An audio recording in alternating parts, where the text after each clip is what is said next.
Well, we're going to take you now to Tamworth in the New South Wales New England region, where One Nation member Barnaby Joyce is speaking on the coalition split. The remit of a section of law that its most aggravated form apparently comes with a 15-year jail term. That's just outrageous. The process was ridiculous. You know, that legislation, I got it on my table when the Parliament was already sitting. It was about 10 o'clock. The guillotine, which is when you have to vote, was at 1. So I got between 10 and 1 to deal with some of the most fundamental laws about the freedom of the press and the public discussion, the public square in Australia. You know how you deal with when people play that trick with you? You just vote it out. Just say, no way. That should have gone to an inquiry. It should have been had forensically investigated by people with competent knowledge in those fields. That's why we have inquiries. So, yeah, I don't agree that anybody should have been supporting that legislation, and I lined up as part of 7 people in the House of Representatives that tried to vote it down. Now let's go to the next step, process. Sorry, I disagree with Mr. Littleproud in his process. This is chaotic, and I'll tell you why. Number one, I don't know what the meeting was, but the Nationals, who, you know, I have affections for because I was in the Nationals, the leader of the Nationals, you had 3 positions in one night. You had a former leader, who's a good guy, Michael McCormack, who knows the position of his party that he led, voting for the legislation. You had Lou O'Brien and Cole Boyce, who got it right, voted against the legislation with me, and then you had a whole range of people who just weren't in the chamber, abstained. Now, you can't have 3 positions on one piece of ledge. Then we had apparently the reason was they were waiting for amendments to see whether they passed. Well, why don't you move those amendments in the House? If they didn't get through the House of Reps, they're never going to get through the Senate with the Labor Party and the Greens. And then let's go the path of the coalition. Let's pretend this coalition is a marriage. They come out of the election, they're married. Then they get divorced, but only for 48 hours. Then they get it all back together again, and they're married again. And now they're getting upset, they've run out of the house, and they're getting divorced.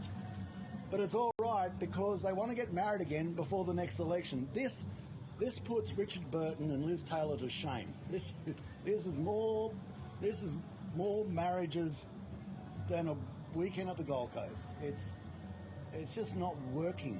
That is crazy. Now, I'll tell you what should have happened. I don't particularly, but it's the process. People got to understand how chaotic this is. Yes, if you cross the floor and you're in cabinet, under the Westminster system, you offer your resignation. That is what you're supposed to do. I had to offer my resignation to Peter Dutton when I disagreed with his position on net zero, and he didn't accept it. And then when the leader, who inevitably will say, I accept your resignation because you have crossed the floor, you step back quietly and you go to Coventry and you spend a bit of time on the backbench. I've spent time on the backbench. Susan Lee spent time on the backbench. That's where you go. And then after a period of time, you're released from Coventry and you come back. But you don't blow the whole show up. Thank you very much.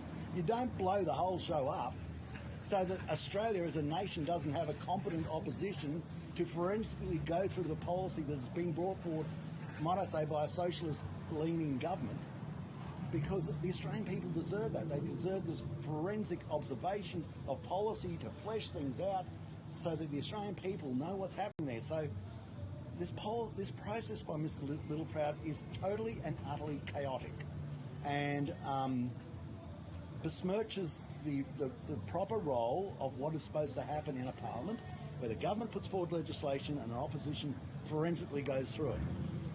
So, in summary, yes, you should have voted. We all voted against the gun laws because it's an impingement on our rights. Absolutely, 100%.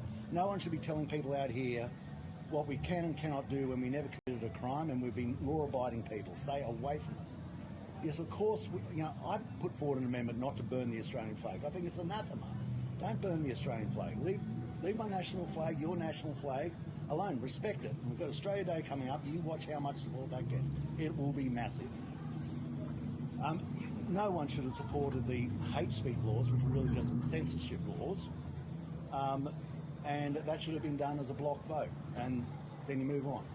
But unfortunately, Mr. Littleproud's process was totally and utterly chaotic, and now we have in Australia today chaos because of it.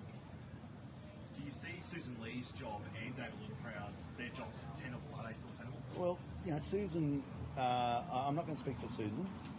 I think Susan, I don't know. I imagine she would have accepted 3 other replacements for the 3 who would have spent their time in Coventry, and things would have gone on.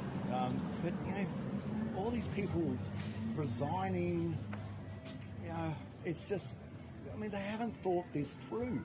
What's the next thing? Staff now immediately get sacked, because if you're not a party, the staff are sacked.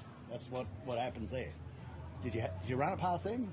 Tell the staff, oh, by the way, tomorrow you won't have a job? I think staff deserve that respect. Did you consider how you're going to go? What happened? The Liberal Party, I imagine, now will drop the senators off the Senate ticket, so the senators are gone.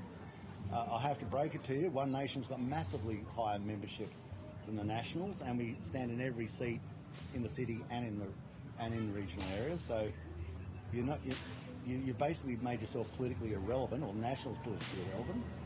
Then you go back to Queensland, where there's the LNP, which is constitutionally, read it on the front page of the Constitution, they're the Queensland division of the Liberal Party.